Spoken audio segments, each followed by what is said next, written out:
آج کی اس محفل کے مہمان خطیب پاکستان حضرت علامہ مولانا مفتی عبدالرزاق صاحب کو دعوت خطاب دے رہا ہوں۔ آپ کی نعروں کی گونج کے اندر حسین تیری عطا کا چشمہ، توجہ کرنا، حسین تیری عطا کا چشمہ، حسین تیری عطا کا چشمہ دلوں کے دامن بگو رہا ہے، حسین تیری عطا کا چشمہ دلوں کے دامن بگو رہا ہے، یہ آسمان سے برستا بادل تیری ہی یاد میں رو رہا ہے، یہ آسمان سے برستا بادل تیری ہی یاد میں رو رہا ہے، ہوا بھی گزرے جو کربلا سے تو اس سے کہتا ہے عرش والا، ہوا بھی گزرے جو کربلا سے تو اس سے کہتا ہے عرش والا، اور دیرے گزر یہاں سے میرا حسین سو رہا ہے، اور دیرے گزر یہاں سے میرا حسین سو رہا ہے، طہارتوں کے مقدس کا زین بیٹھا ہے، طہارتوں کے مقدس کا زین بیٹھا ہے، میری بطول کے جیون کا چین بیٹھا ہے، میری بطول کے جیون کا چین بیٹھا ہے، ارے محبوب سجدے کو ذرا لمبا کیجئے، تیری پشت پہ میرا حسین بیٹھا ہے، تیری پشت پہ میرا حسین بیٹھا ہے۔ دعوت خطاب دے رہا ہوں حضور قبلہ مفتی عبدالرزاق صاحب کو، ایک مرتبہ ان نعروں کا جواب دیجئے۔ نعرہ تکبیر، ہاتھ بلند کر کے نعرے کا جواب دی۔ نعرہ تکبیر، نعرہ رسالت، نعرہ حیدری، ذکر حسین۔ ونصلي ونسلم على رسوله الكريم وعلى آله وأصحابه وأزواجه وذرياته وأهل بيته وأولياء أمته وعلماء ملته أجمعين، أما بعد فأعوذ بالله من الشيطان الرجيم، بسم الله الرحمن الرحيم، قل لا أسألكم عليه أجرا إلا المودة في القربى، صدق الله مولانا العظيم۔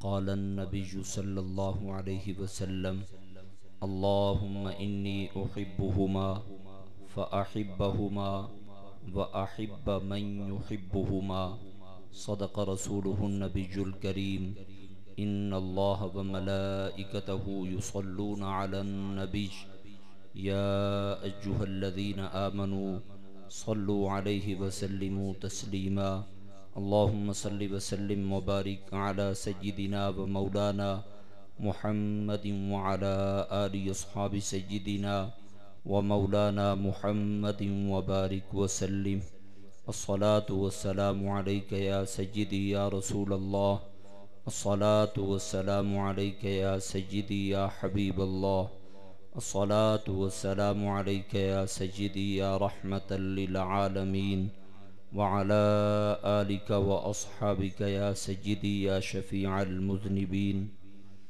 معزز و محتشم سامعین و حاضرین، انتہائی واجب القدر علماء ذیشان، بالخصوص شہزادہ مفتی اعظم حضرت صاحبزادہ محمد امجد رضا صاحب مدظلہ العالی، جملہ حاضرین و ناظرین، اللہ کریم ہم سب کی حاضری کو اپنی بارگاہ میں قبول و منظور فرمائے، اور جس خلوص اور محبت کے ساتھ بارگاہ حسینیت میں نذرانہ عقیدت پیش کرنے کے لیے ہم سب جمع ہیں، رب کریم اپنی شان کے مطابق امام عالی مقام رضی اللہ تعالی عنہ کی قربانی کا صدقہ ہم سب کو دلی طور پر دین سے سچی محبت نصیب فرمائے۔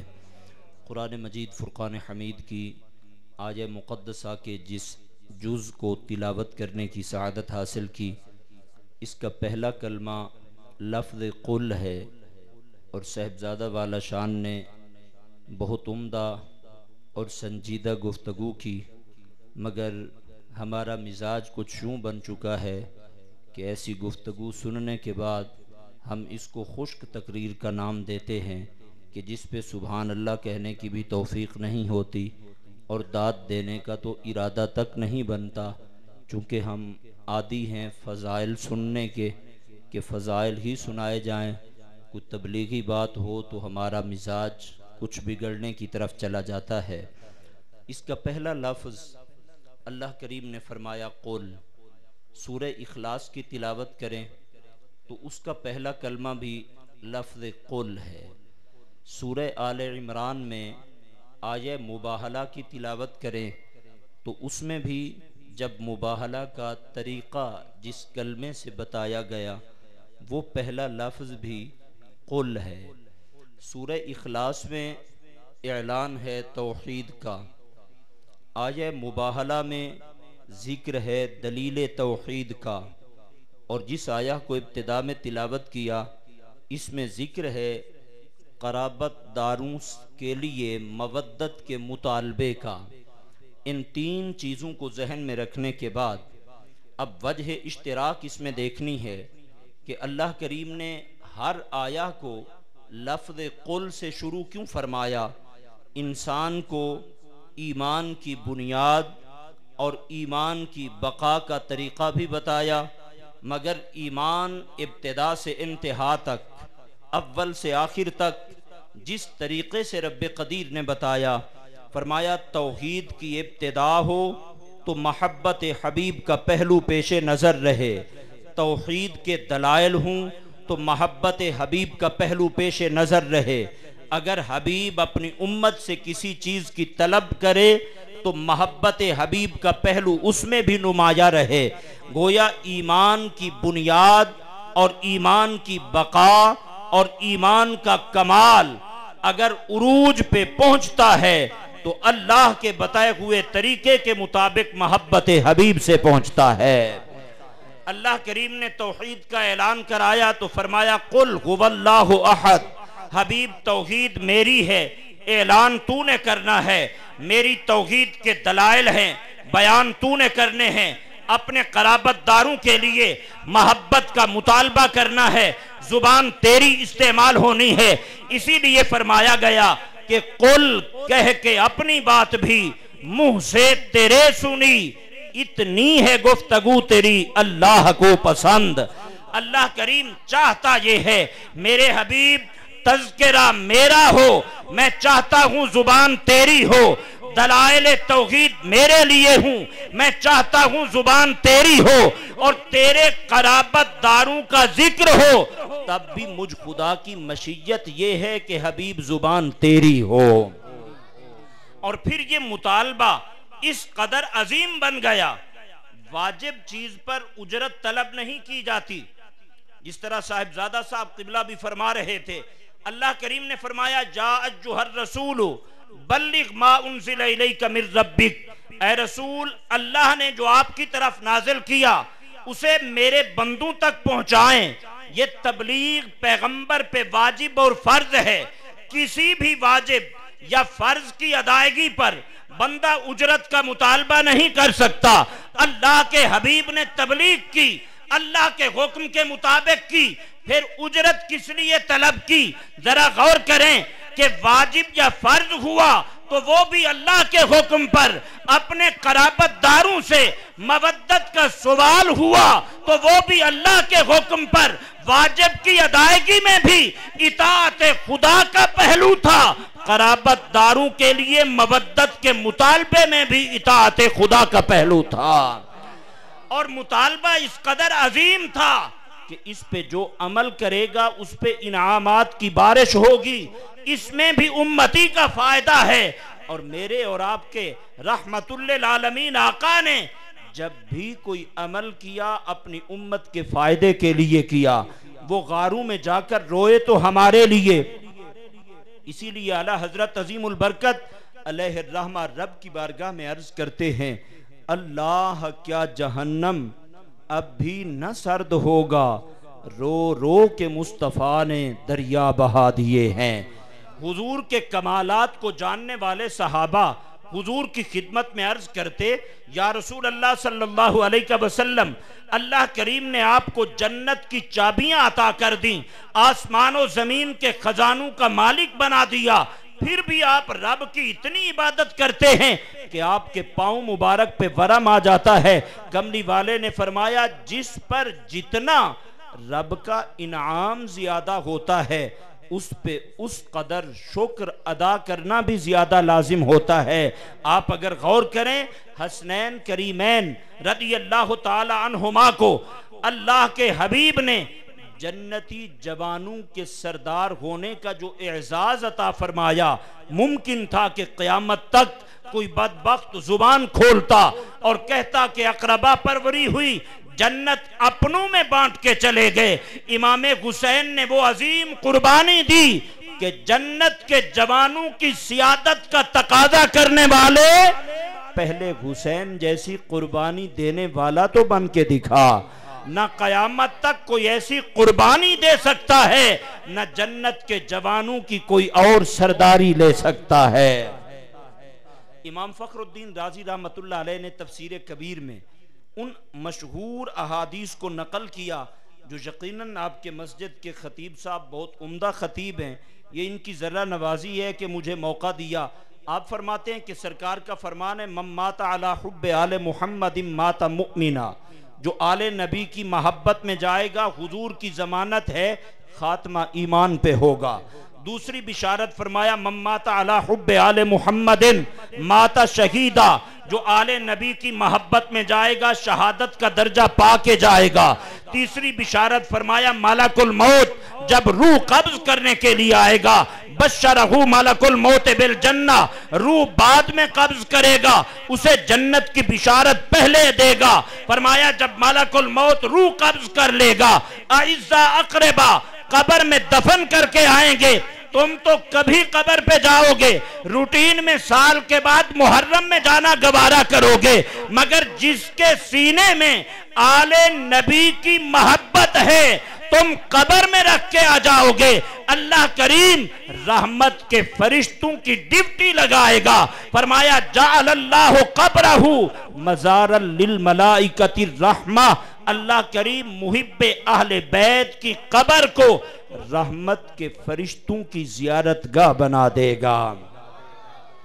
حضور نے جو مطالبہ کیا تبلیغ پہ اجرت کا، اس مطالبے کے پورا کرنے پر بھی امت کو انعام ملنا تھا، اور فقط یہ مطالبہ نہیں تھا، ان شہزادوں سے رب کو بھی محبت ہے۔ جس طرح ایک شعر میں انہوں نے سجدے کے طول کے واقعہ کو بیان کیا، حضور سجدے میں سر رکھتے اپنی مرضی کے مطابق، اٹھاتے اپنی مرضی کے مطابق، اور جب کوئی مصلی امامت پر ہوتا ہے شریعت کا مسئلہ ہے کہ ادنا مقدار ہے کہ 3 بار تسبیح پڑھی جائے، اوسط مقدار ہے 5 بار پڑھی جائے، زیادہ سے زیادہ جو امام کو اجازت ہے 7 بار تک تسبیح پڑھنے کی ہے، اکیلا جتنی مرضی پڑھے۔ صحابہ کرام علیہم الرضوان مقتدی ہیں، امام الانبیاء مصلی امامت پہ ہیں، پشت پہ نواسہ آ گیا، اب تسبیحات 3 سے بھی بڑھی، 5 سے بھی بڑھی، 7 سے بھی بڑھی، اللہ کا پیغام آیا حبیب نماز میری ہے، عبادت میری ہے، سجدہ میرا ہے، تیری پشت پہ تیرا نواسہ ہے، مگر آج نانا اور نواسے کا معاملہ نہیں ہے، آج نبوت و شہادت کا معاملہ ہے۔ امام الانبیاء سجدے میں ہے، سجد الشہداء پشت پر ہے، اللہ کا پیغام آیا حبیب سجدے کو طول دے، جب تک حسین اپنی مرضی سے اترے نہ سجدے سے سر نہیں اٹھانا۔ گویا سجدے کو طول دے کر سجدے سے سر اٹھایا اللہ کے حبیب نے حسین کی مرضی کے مطابق، اور ایک سجدہ میدان کرب و بلا میں امام حسین نے کیا، سر رکھا اپنی مرضی کے مطابق، اور قیامت تک وہ سر اٹھنا نہیں ہے۔ اسی لیے سریکی کے ایک شاعر نے کہا کہ اے گال سیغہ راز ویچے جو ذوق کتنا نماز ویچے، حسین سجدے چو سر نہیں چایا، حسین اج بھی نماز ویچے۔ امام الانبیاء نے سجدے سے سر اٹھایا، حسین کی مرضی کے مطابق. یہ عبادت خدا کی ہے، مرضی حسین کی ہے. اب ذرا عقیدے کی بات پہ غور کریں. نماز ہے امام الانبیاء کی، پشت پہ ہیں امام حسین.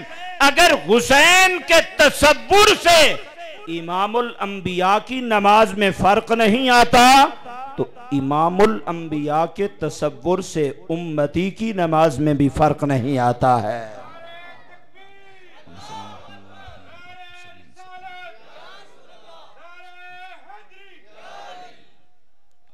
اور اللہ کے حبیب نے ان شہزادوں سے کس انداز میں محبت کی. حدیث پاک میں بشارت دی، فرمایا من احبنی و احب ہذین و اباہما و امہما کان معی فی درجتی یوم القیامہ. فرمایا جس نے مجھ سے محبت کی، ان شہزادوں سے محبت کی، ان کے والدین سے محبت کی، قیامت کے دن جس درجے میں جنت میں میں مصطفیٰ ہوں گا ان سے محبت کرنے والا بھی میرے ساتھ ہوگا.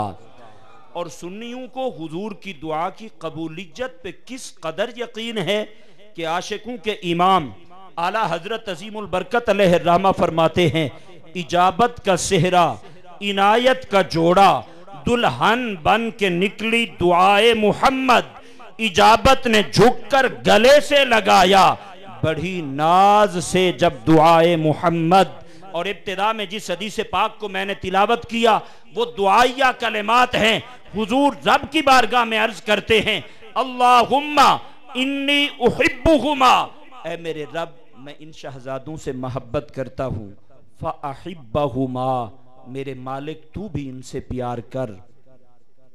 واحب من یحبہما، اور جو ان سے پیار کرے مالک تو ان سے بھی پیار کر. گویا حسنین کریمین رضی اللہ تعالی عنہما سے محبت کرنا حضور کی زبان کی ضمانت سے گارنٹی ہے. سچے دل سے محبت ہو وہ بندہ رب کا محبوب بن جاتا ہے. حضرت سیدنا صدیق اکبر رضی اللہ تعالی عنہ نے ان شہزادوں سے کس انداز میں محبت کی. آپ منبر پہ جلوہ گر ہیں. حضرت علی رضی اللہ تعالیٰ عنہ مجمع میں تشریف فرما ہیں. امام حسن ان کی گود میں یا پہلو میں جلوہ گر ہیں. حضرت سیدنا صدیق اکبر رضی اللہ تعالیٰ عنہ نے خطبے کا آغاز کیا، الحمدللہ کہا. منبر پہ بیٹھے ہوئے جو نظر آئے امام حسن اٹھے اور حضرت صدیق اکبر سے مخاطب ہو کے کہتے ہیں میرے نانا کے منبر سے نیچے اتریے. حضرت سیدنا صدیق اکبر نیچے اترے. اسد اللہ الغالب جناب علی المرتضیٰ عرض کرتے ہیں امیر المؤمنین میں نے اس بچے کو کچھ نہیں کہا، اس نے جو کہا از خود کہا. سیدنا صدیق اکبر فرمانے لگے علی میں اس بچے کو ڈانٹنے کے لیے منبر سے نہیں اترا، اس کی پیشانی چومنے کے لیے منبر سے اترا ہوں اور اسے یقین دہانی کراتا ہوں بات اس نے سچی کی ہے. یہ منبر بھی اس کے نانا کا ہے، یہ صدیق بھی اس کے نانا کا غلام ہے. حضرت سیدنا فاروق اعظم رضی اللہ تعالیٰ عنہ نے کس انداز میں محبت کی. مسجد نبوی کا فرش ہے، مال غنیمت تقسیم ہو رہا ہے، اپنے بیٹے کو حصہ دیا 500 درہم یا دینار، حسنین کریمین کو دیا 1000 دینار. بیٹا رک کے عرض کرتا ہے ابا جان یہ تو بچے تھے، مدینہ کی گلیوں میں کھیلتے تھے، میں آقا کے زمانے اقدس میں میدان جہاد میں جا کے غزوات میں شریک ہوتا تھا، ان سے زیادہ نہ سہی کم از کم ان کے برابر تو مجھے حصہ عطا فرمائیے. جناب سیدنا فاروق اعظم رضی اللہ تعالیٰ عنہ نے کس قدر حسین جواب دیا. فرمایا اپنا نانا ان کے نانے جیسا لا، اپنی نانی ان کی نانی جیسی لا، اپنا والد ان کے باپ جیسا لا، اپنی والدہ ان کی ماں جیسی لا. جب اتنی چیزوں میں تیری برابری نہیں ہے یقیناً تو پیچھے ہے، پھر مال غنیمت سے حصے میں برابری کا مطالبہ کیسے کر سکتا ہے؟ تو بھی ان کا غلام ہے، تیرا باپ بھی ان کا غلام ہے. جب اس بات کا پتہ جناب علی المرتضیٰ رضی اللہ تعالی عنہ کو چلا، آپ نے خوش ہو کر فرمایا عمر یہی کچھ کہنا، اس نے یہی کچھ کہنا تھا اس لیے کہ حضور نے فرمایا عمر سراج اہل الجنہ، کہ عمر جنتیوں کا چراغ ہے۔ پھر جب جناب عمر کو اس فرمان علی کا پتہ چلا، آپ فوراً جناب علی کے در پر آئے، فرمایا یہ تحریر تو لکھ دو۔ جناب علی نے لکھا ہذا ما ضمن علی بن ابی طالب، کہ یہ ضمانت نامہ ہے علی بن ابی طالب کی طرف میں نے اسے حضور کی زبان سے سنا۔ حضور نے رب کریم سے سن کر یہ ارشاد فرمایا کہ عمر جنتیوں کا چراغ ہے۔ جناب عمر نے وصیت خود حضرت علی کو کی کہ جب میری وفات کے بعد میری تجہیز و تکفین کر چکو، یہ رقعہ میرے کفن میں رکھ دینا، یہ میری نجات کا سامان بن جائے گا۔ حضرت سیدنا ابو ہریرہ رضی اللہ تعالیٰ عنہ صحابہ کرام میں سے وہ عظیم صحابی ہیں جن کی روایات ذخیرہ احادیث میں سب سے زیادہ ملتی ہیں۔ آپ نے اپنی دستار کو اتارا، امام حسین کے قدموں کو صاف کرنا شروع کیا، ان کی آنکھوں سے محبت کی وجہ سے آنسو آئے۔ چچا جان آپ اتنے بڑے محدث ہیں، میرے پاؤں صاف کرتے ہیں وہ بھی اپنی دستار سے۔ فرمایا شہزادے تمہارا مقام جتنا میں جانتا ہوں، اگر ان لوگوں کو پتہ چل جائے نہ تمہیں پیدل چلنے دیں اور نہ ہی تمہیں کسی تکلیف کی طرف جانے دیں، تمہیں ہمیشہ کندھوں پہ اٹھا کے چلاتے رہے۔ حضرت عبداللہ ابن عباس رضی اللہ تعالی عنہ جو بہت بڑے مفسر تھے، ابن عباس حبر امت کا لقب جنہیں ملا، وہ امام حسین کی رکاب تھامے ہوئے جا رہے ہیں۔ کسی نے کہا عمر میں بڑے ہو، رکاب تم تھامے ہوئے ہو۔ فرمایا ان کا مقام جتنا میں جانتا ہوں کوئی اور جانتا ہی نہیں ہے۔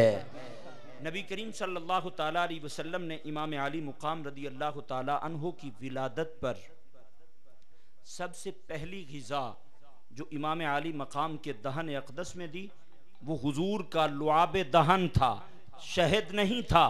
آقا کا وہ لعاب دہن کہ جو غار ثور میں جناب صدیق اکبر کی ایڑی پہ لگے تو جاتی ہوئی جان واپس آ جائے، غزوہ خیبر میں جناب علی کی دکھتی ہوئی آنکھوں میں لگے تو بیماری ختم ہو جائے، کھاری کنویں میں جائے تو کنواں میٹھا ہو جائے۔ جناب جابر کے گھر آٹے میں اور ہنڈیا میں جائے، چند افراد کا کھانا سینکڑوں صحابہ کھا جائیں تو نہ آٹا ختم ہوتا ہے نہ ہنڈیا میں سالن ختم ہوتا ہے۔ حضور نے اپنی زبان بھی چوسائی اور لعاب دہن بھی عطا فرمایا۔ ذرا میدان محشر پہ غور کریں کہ ہر بندہ اپنے گناہ کے مطابق پسینے میں ڈوبا ہوگا، مگر بشارت ہے کہ جسے حوض کوثر سے ایک جام مل جائے گا اسے پھر کبھی پیاس نہیں لگے گی۔ دعا ہے کہ اللہ کریم امام حسین کی قربانی کا صدقہ ہم سب کو کوثر کے جام نصیب فرمائے۔ جس نے ایک جام حوض کوثر سے پیا اسے پھر پیاس نہیں لگے گی۔ ذرا امام حسین کی زندگی کی ابتدا دیکھیں اور پھر انتہا دیکھیں۔ سب سے پہلی غذا جو امام علی مقام کے دہن اقدس میں گئی وہ ساقی کوثر کا لعاب دہن تھا۔ ساقی کوثر کی زبان اقدس تھی، جو حوض کوثر کا جام پیے اسے پھر کبھی پیاس نہیں لگے گی۔ جو ساقی کوثر کی زبان چوس کے جائے، یہ تو 3 دن کھانا پانی بند ہوا، اگر 300 سال بھی گزر جاتے امام حسین کبھی پانی کا مطالبہ نہ کرتے، اس لیے کہ سب سے پہلے انہوں نے ساقی کوثر کی زبان کو چوسا ہے۔ نعرہ تکبیر، نعرہ رسالت، نعرہ رسالت، نعرہ حیدری، علماء حق اہل سنت۔ نبی کریم صلی اللہ تعالیٰ علیہ وسلم نے امام علی مقام رضی اللہ تعالیٰ عنہ کے کان میں اپنی زبان وما ینطق عن الہوا سے اذان دی اور اذان دے کر فرمایا نواسہ حسین تیرے کانوں میں آنے والی آواز مصطفیٰ کی ہے، اس آواز کی لاج رکھنا۔ نواسے نے آنکھ کھولی اور اشارے میں کہا نانا اس آواز کی لاج کو اس وقت دیکھنا جب کربلا کی تپتی ریت پہ بدن الگ قرآن پڑھے گا، سر نیزے کی نوک پہ الگ قرآن پڑھے گا۔ دعا ہے کہ رب کریم ہم سب کی حاضری کو قبول فرمائے، آمین۔ وما علیہ الا البلاغ المبین۔